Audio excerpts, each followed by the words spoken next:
Hey there everyone, and welcome finally to another base tour. I'm Xterminator, and thank you for joining me today. And it's been quite a long time since I've done a base tour. You know, sometimes life just takes over and stuff, but I have a very special one here today. This is from Geeson, who is a very, very long time supporter of mine and community member. He's been around for many years, and this base has been around for many years, and he finally declared it finished. So this is a crazy mega base, but there's a few interesting things here that may differentiate it from other mega bases. You probably even can't tell initially, just because of the sheer scale of it. If we just zoom out, you can already tell how absurd this base is. It probably seems even bigger than you may think it needs to be, and the reason for this is the primary thing that makes this base unique is this was all a challenge. This was all done for a challenge of using only level 1 machines, basically. So basically, the goal here was to make 16 yellow belts of science, of each science, which is 14,500 science per minute, which is not a small number to begin with. Like, this is, that alone definitely is megabase scale. But only using assembly machine once, and stone furnaces, and like steam power, no nuclear power, no solar. So basically just level 1 of everything, aside with a few little exceptions here and there. But for the most part, this is all level 1. So that alone is a huge feat just to do. I mean, honestly, even just doing like 1,000 science per minute on level 1 of everything would be pretty crazy. But Geeson took it to a whole nother level here, doing it 10, 14 times that of 1,000 science per minute. So basically, we're just going to kind of look around here. There's a ton of things to look at, a ton of cool stats with this. So essentially, the base started back in 017 version of the game, which was in 2019, when the devs removed the crafting cap on the assemblers. So previously, if you didn't know, assemblers made it, they were made in a way where like level 1 could only craft something up to 2 ingredients, or 3, I forget what the number was exactly, and then level 2 could do like an extra ingredient, craft, etc. But they removed that quite a long time ago, several years ago, and then basically any assembler can make anything. I think level 2 assemblers are still needed for fluid, so that is one caveat here. There will be some level 2 assemblers just for anything that takes fluid, and there may be a little bit of red belt just for like belt weaving here and there, but for the most part, it's all level 1 stuff. Right now, you can see we're at 30 UPS. I'm on basically as good of a computer as I could get for Factorio. I very recently, like a month ago, upgraded it. This is, to my knowledge, like the best you can do for Factorio. And so you can see what a monster this base is. We're basically at half game speed. I haven't set it that way. That's just that's the most we're getting with this, because there is so much going on. Now, another crazy fact with this, part of why this UPS is so low, there are over 4,000 trains on this map, guys. This is insane. There are 4,154 trains on this map. I think this is the most trains I've ever seen on a base tour. There was one other map I did in the past that had several thousand, and at that point it was the most. But I think this is now takes the leaderboard, the top place for the most trains I've ever seen on a map. Now, obviously, it may not be the most out there ever, but that I've seen and that I've actually done a tour of, this is the most, like by quite a large margin. Geeson has gone insane here with these trains. So I think that is like most of the rules and stuff to go over, and then we can start looking at these builds. Again, like wooden power poles had to be used within the builds. He did allow big power poles to be used on rails. It's not really that big of a deal. Only yellow and red inserters can be used, so it doesn't have to be burner inserters, thank God, but still no fast inserters, no stack inserters. And for fuel, he did allow himself to use like nuclear fuel, but you can see it's still on stone furnaces. It basically just means it has to be fueled less, but it's not like speeding it up or anything. So we're gonna go ahead and turn on the icons here so we can kind of find stuff. There's just too much here for me to memorize exactly where everything is. Now, I will turn on science here in a little bit, but once I turn it on, the base actually does kind of break down a little bit.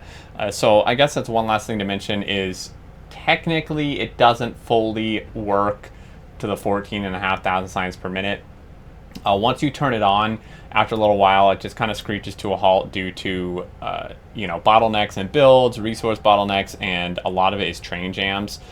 There's just so many trains, and the networks are kind of crazy here. But then you kind of slowly crawls back up to about 3,000 or 4,000 science per minute, which is very still impressive with just level 1 machines and stuff. So we're just gonna start. Here's some smelting. There's smelting all over the place, honestly, but you can kind of just see these builds. So they're very standard builds, right? It's just, this is like 36, which is interesting. Isn't it 24 to fill a yellow belt? I don't know, 24 per side. But anyway, so this is all yellow. Everything all yellow belt, yellow inserters, stone furnaces, and these smelters are huge, obviously, because there's a ton of resources that are needed, and it's made very slowly with it being level 1s. Now, for I think the majority of the trains, Geeson is going like 1-4. So they're single-headed trains, and they're 4 cargo wagons long. And not every train on the map's that way, of course, but a lot of them are. So we're just bringing in ore here, pretty standard.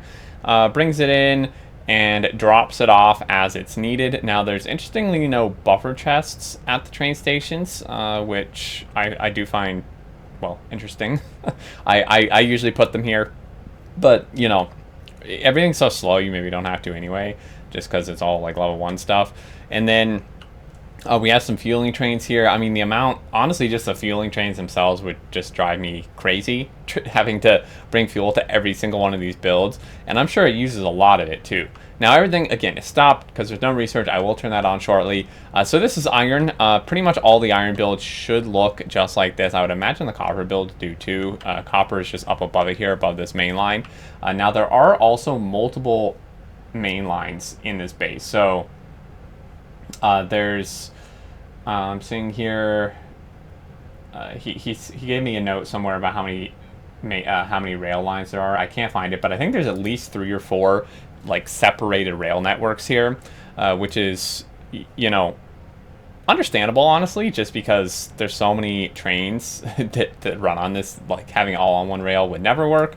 And then we have like some really interesting setups. I mean, this is a monster of a stacker over here, and these trains come in, and almost like this whole line itself is basically like an additional stacker. And then this just comes, and again, if you're wondering why stuff is moving so slowly, it's because we're at half speed. Or the game's literally running at half speed, so everything is 50% slower than it should be or would be in normal speed. So here's the red circuit build. We'll get to that in a minute. So yeah, iron, copper up here. Same builds, if the builds are the same, I'm not going to look at every single one. Now, we do have some interesting, so these are like just very long coupled line stackers, whereas all the trains just stack directly behind each other rather than having just like one train per line type of deal, which wouldn't really fit. It makes sense to use your vertical space like this. And all the trains come in, again, the unloading is just like it was for the iron. But we do have roboports here. This is just I think for like repairs. He's not transporting anything with robots and such. So there's all that, and then over here, so this is the starter base essentially. Now, this is exempt from all the rules. This is just worth noting. This is exempt from the rules because this the challenge was for the mega base, not for the starter base. And it's a pretty decent sized starter base here, fairly compact. Honestly, we're not going to spend too much time on this. Honestly, pretty clean too. This is way cleaner than Bus's I build, and everything's just kind of squeezed in here nicely. We have maybe like a rail yard here, some drop-offs of different kinds here, and pickups. This is robot loaded, of course, again, exempt from the rules. So there's that. This is just the smelting and stuff for it. That's not really the main show of the base here. And we're just going to start looking at builds. I don't think I can really look at them in exact order because everything is not necessarily ordered like next to each other based on from like the beginning of production to the end. So we're just going to kind of look around from one part of the map to the next. So here's like an engine build. Again, everything level 1. So these are absolutely massive builds. And you can see still just the 1-4 train here. I think, like I said, I think that's like 90% or almost all the trains that are used on this map.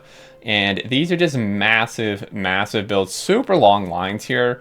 Even though it is yellow belt, you know, engines, especially in level 1 assemblers, aren't very fast being made. So, and they do need quite a bit of resource to, like, you know, all the way down. So this is just crazy seeing all these lines of engine units here. So there's basically 2 sets of 4 here for these, and then we're dropping off all this. Now I really like this. I like, well, one, I just visually like this, how this looks, and then just the kind of staggeredness of this.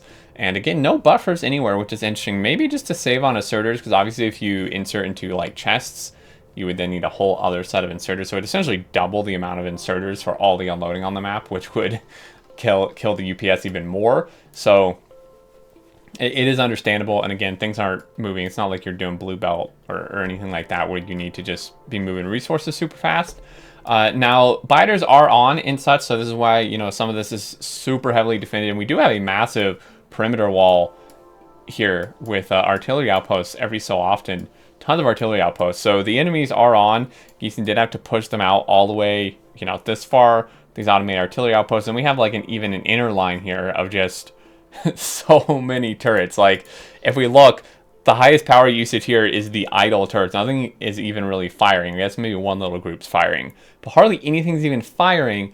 And 2 of the gigawatts, you know, this base only uses 5 to 6 gigawatts. When it's on, I think it's like 6.5.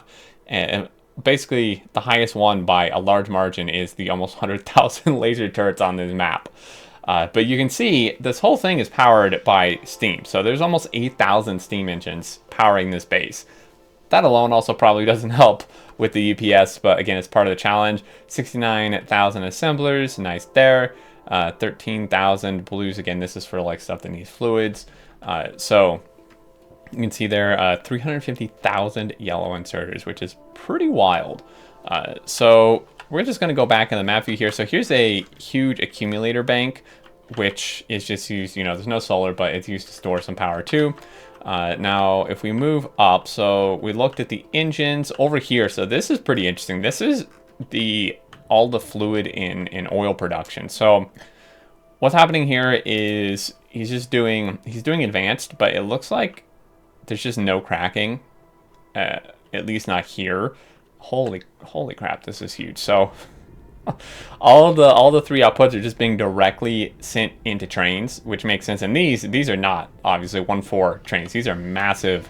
These are monsters. These are 4, I can't even count. Probably like 4 20s, maybe 4 18s or 8 18s, 820 here. Like, this is a ton of wagons in here. So these are massive trains hauling this fluid around. And these then all go to it's interesting. I guess barrels is just the icon he's using, but so it goes here and then it unbarrels somewhere, which I'm not 100% sure where. Yeah, probably just down here, honestly. So yeah, so down here. So it isn't cracked, so it's just brought by train here. I guess maybe that was just easier than having these absolutely gargantuan setups with cracking within them. We're trying to pipe it down this far and stuff. So there's cracking here of all the stuff. You can see this is light to petroleum and then some lube and such right there. And then heavy to light up here. Just pretty standard builds. Definitely, I do really like doing the direct into here. Again, no tank buffers, no super long pipe stretches. This is just direct from the train into the chemical plant and then out into another train, which fits really nicely as well. I really like that. Outposts, you know, here and there, there's a ton of outposts as well on this map. You can imagine the resources get eaten up super quick. You can see these outpost lines that go out, like, I mean, seriously, like, look at how far out Geeson's had to push with these outposts. Like, this is wild. You thought the main base was big? Look how far out this has to come with this. And the other thing I really like is just the natural expansion progression you can see with this. You know, it's not just like one main line and you know, than just like a T-junction here, like here and there, just to hit the things off the main line. Like, you have just one line and it just zigzags all the way up through here, which I really like. It makes it look much more natural and just like, you know, yeah, I headed out in one direction and I just split off every time I can go get a patch. And you can, I mean, that's mostly the case. Like, for the most part, most of these patches are tapped. You know, there's some here and there that aren't, but all the good, obvious ones have already been, you know, tapped for resources. So he just went out and just kind of splintered off in a spider web here, which I really, really like that. And of course, artillery outposts at the end of each to keep the biters at bay, which makes sense. Now, I am a little surprised there's no defenses on these. I guess maybe, I mean, when the artillery shoots them, they just go straight to the artillery. So, using some like kind of dragon's teeth-ish here, which is super cool. And the flamers are so good against biters too. This is this is super heavily defended, man. So this is not going anywhere. This is not going down for sure. So back to the main base. So I just wanted to showcase, you know, how far out this whole thing even goes, like outside of the main base, right? So there's more. Oh, this is steel. So this is interesting, doing direct insertion, which makes sense, right? Rather than having to like belt it and then pull the iron off. So direct insertion here, sending fuel down the middle for both the steel and the iron smelting, which makes sense. Saves on belt having to go on either side, and then iron is just smelted, pull out by long inserters and stuck in here, which works great. And steel, and I mean, these steel builds obviously are, you know, are huge, because just even without level 1 stuff, you always need a ton of production for steel, right? So this is just absolutely massive, like 1.5 times size of the iron or more. And this may not even be the only one. In here, there's like expansion stuff all over the place, which the other nice thing I like, when I was saying the outposts, you know, just look like they're naturally kind of expanded and explored out there. His base is very much the same way, where, you know, he just kind of kept adding things as he needed them, which again is just, it makes it for more of an interesting base and setups and stuff, because you can kind of see like the areas that were initially developed, and then, you know, things that were just added on later because more production was needed and moved around and such. So, you know, it's just, it kind of makes it a little more unique and interesting in my opinion, and also a very heavy time investment for the person building. So here we are at greens, and holy moly, this is so many belt and inserters. It makes you wonder how many belts and inserters are on these belts. Probably a staggering amount. So here's the green build. Just, you know, it's pretty straightforward. Like, the builds themselves are pretty straightforward for the most part. It's just, you know, it's like exactly what you'd build in your starter base, just way bigger and a bit cleaner here. But overall, just crazy amount of production for all this. And then here's red circuits. Again, not looking at it in order, because I just can't figure out, remember where everything is enough to go exactly in order of production here. But red circuits, 2 lines of greens down the middle here, which this alone makes me really interested to see blue circuits, see how he handles that with the amount of greens they need. But you know, standard ratios and stuff, just sending the copper through here, taking advantage of some undergrounding, and sending green circuits there, and then copper out on the side here to pick up, and then long inserters, one on the other side of that just for the red circuit output, and then outputting here. So it is lacking plastic, which my guess is it shares with cable potentially. Yeah, so there's some sort of plastic shortage, I think, because the base isn't even on right now. But again, the way that there's just so many trains and outposts so far and stuff, having all this working is a challenge to say the least. And these red builds are, there's so many. There's 1, 2, 3, 4, 5, 6, 7, 8, 9, 10, 11, 12 of these builds. And, you know, these builds aren't small either. So there's red. We come down here to module 1s for purple science. So module 1s, you know, actually pretty similar build just to the reds in general. No undergrounding needed or anything, but pretty standard, just a whole belt of greens, probably a whole belt of reds. If there's, you know, if it were full, if we're getting resources and the output in the middle. And again, just need massive amounts of production for all of this stuff. And then we have electric furnaces, and this is a double build too. So it's on this side and up here. Tracks coming in the middle here to drop off. No buffers again. Oh, this is the pickup. The drop-offs, I think, on the outsides of it. But we are taking advantage of some undergrounding here, just because it needs, 3 resources, and you also need an output, and it needs full belts of each too. So getting all these in here, and you need to do some undergrounding. And then we head over to, holy moly, whatever this is. So this is purple science. Man, this is these are some monster stackers, let me tell you, because it's 1, 2, 3, 4, 5, 6, 7 lanes, and then it can stack back like 6 or 7 trains as well. So this can hold a ton. It's gonna hold like 50 plus trains. And then we have purple science here, just belting the stuff in. I mean, the rail is, even without level 1s, even just on a starter base, the rail, at least for me, is always a really hard thing to handle with purple science. But Geeson's done a great job here, basically just belting in 8 belts of rail, and then just kind of bringing them in, tying them in when they're needed, whenever the first one runs out. So this first one here comes in and supplies like the first, what would that be, like the first fourth of it? Oh, yeah, because there's 4 belts. And then the next one comes in, so it just stops. We're not doing any crazy merging or anything. It just comes down, and then that one, and so on and so forth. Same on the other side. And this is a really good way to do it. You can see definitely a lot of space needed for all this as well, and especially with the train drop-offs too. So we have rail, so many rail trains, holy cow. And then electric furnaces here, modules here.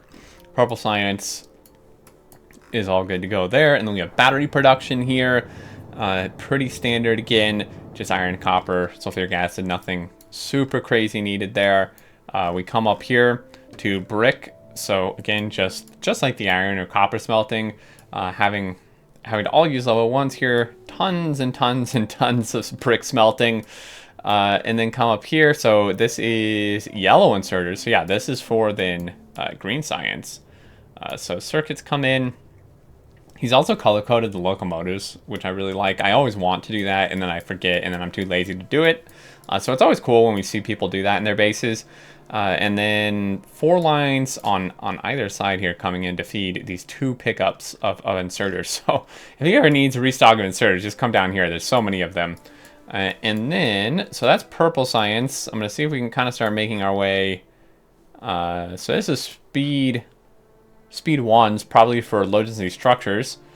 This is going to be like identical to the prod models, just because they take the same thing. Now here's our rail build. I actually thought this would be bigger, but I guess maybe don't need a ton of it. It just eats so many resources, because they do craft super fast, so you don't need a ton. But man, feeding this is a nightmare. So you can see he's trying to just get rail in wherever possible.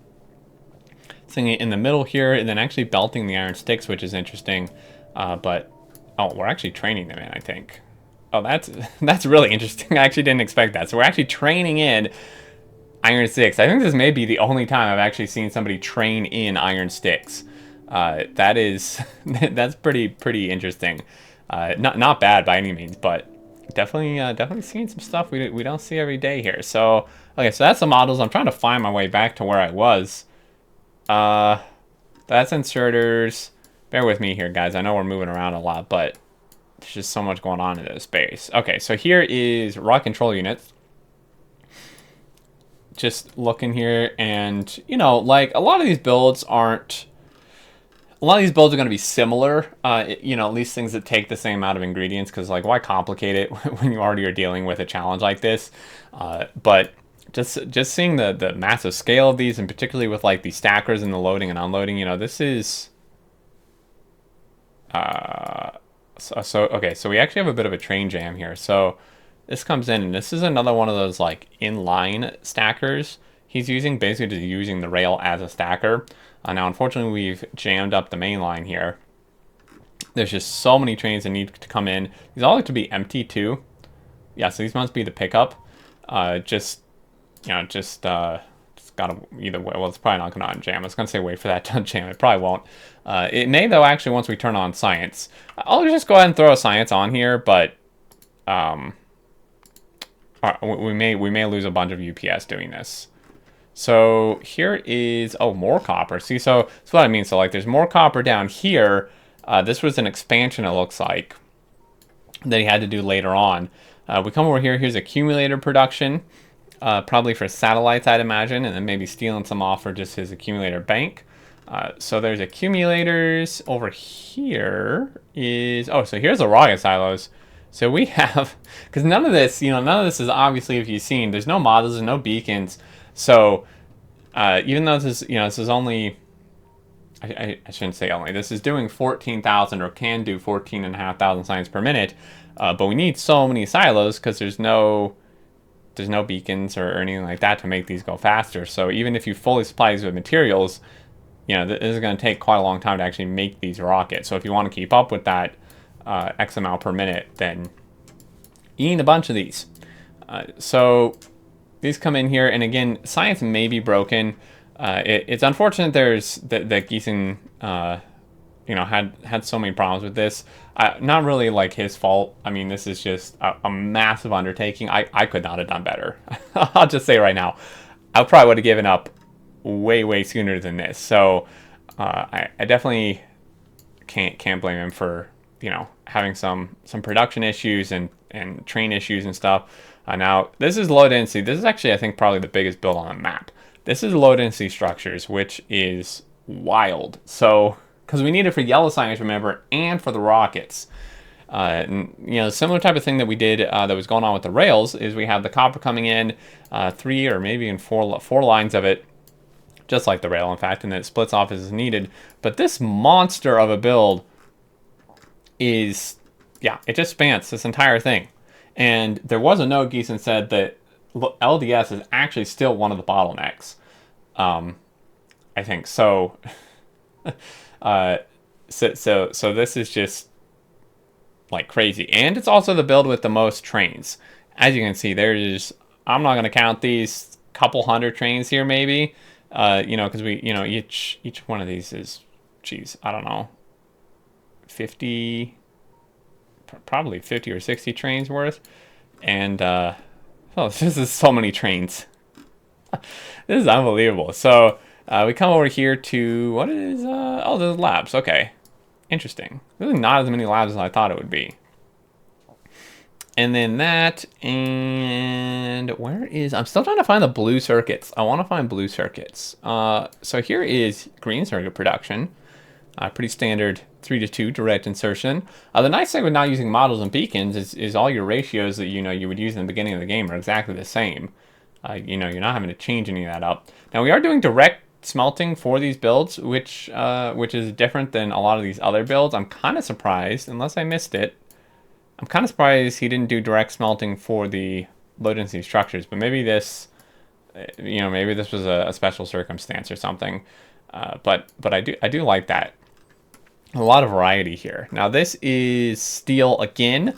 I'm trying to find blue circuits. I really want to see blue circuits. Here's yellow science. So yellow science, oh my gosh, speaking of blue circuits, 4 belts of blue circuits for each one. I mean, these are yellow belts, but this is still so many blue circuits. I think most of us know and have experienced that blue circuits are always very hard to keep satisfied. So pretty amazing there. It's a robot production. Here's a robo production. So many robot frames. So many. This is actually a pretty sizable build itself.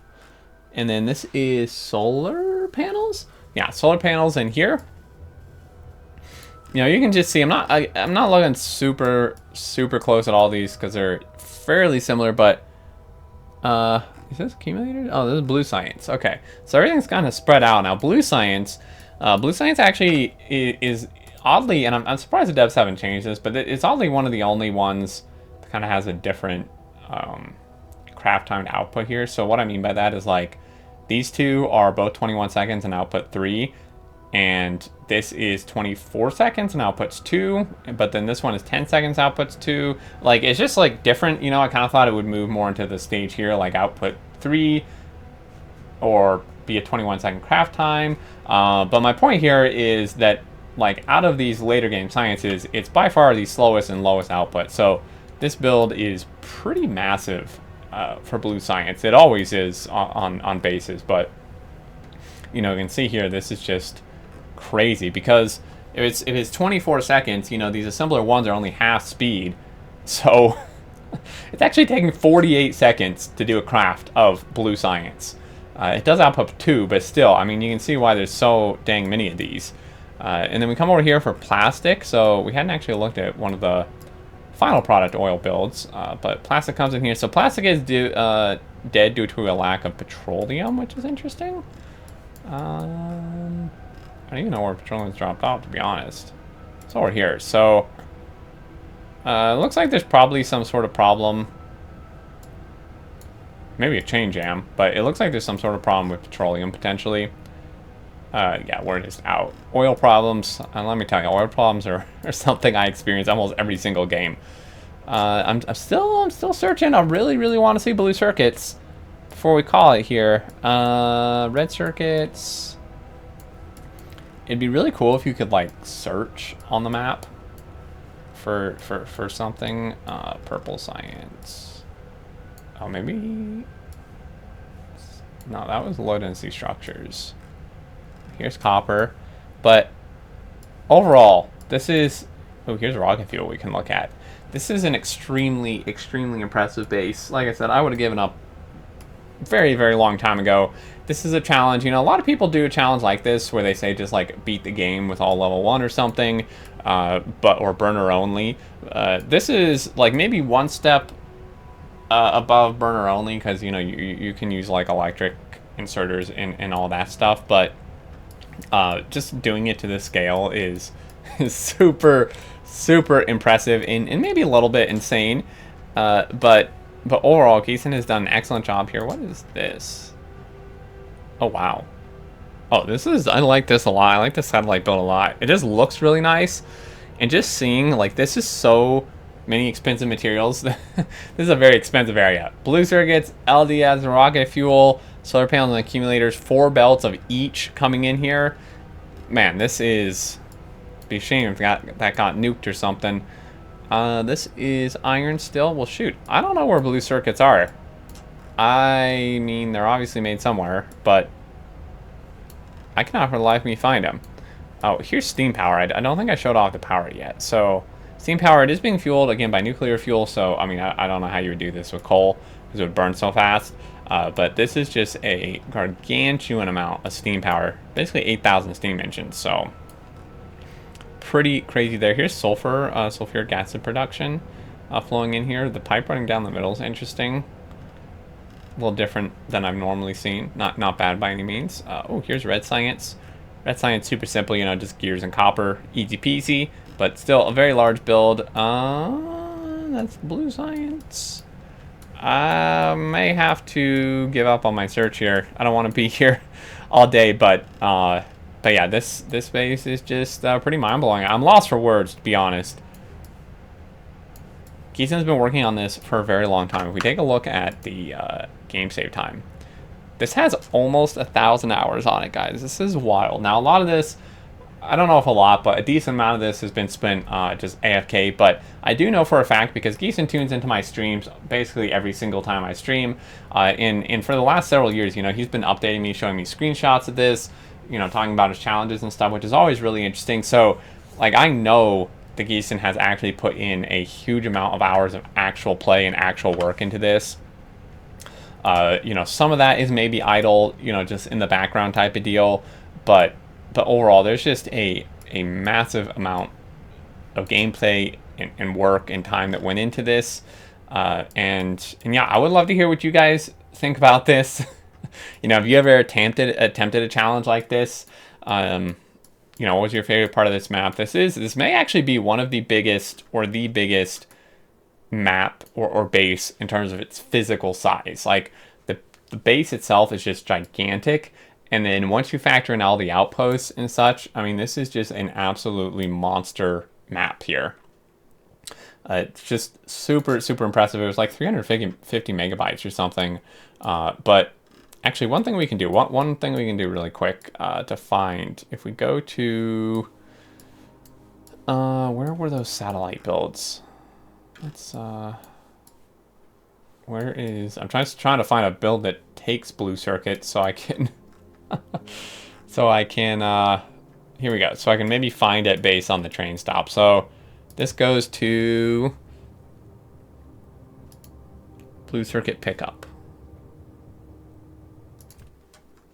Okay, here we go. I just must have looked over it. I don't know how I didn't find this before, but here's Blue Circuit. So again, very similar to what was going on with the rails. We send in 4 lines of green circuits, red circuits come down the middle. We're out of that probably because we're out of plastic. And then outputs here, having the sulfuric acid on the outside, weaving in here. Definitely makes sense. I have to do this a lot because I get a headache trying to weave the pipes into it.